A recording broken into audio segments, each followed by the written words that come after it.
before you try it, you gotta be prepared for the fact that you might fall. Are you okay with falling? How do you fall? What's that move called? The cross or something?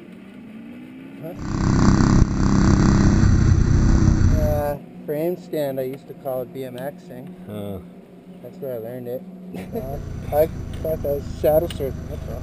When you stand on your bike like you did and you wiped out, that's called the cross. Or Doing anything, knowing how to fall.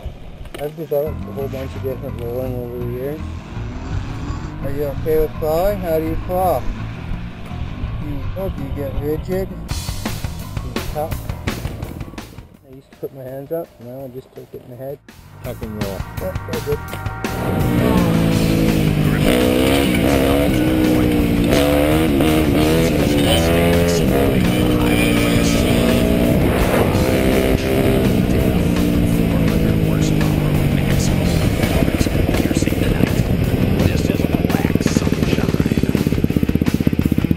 Ha ha ha!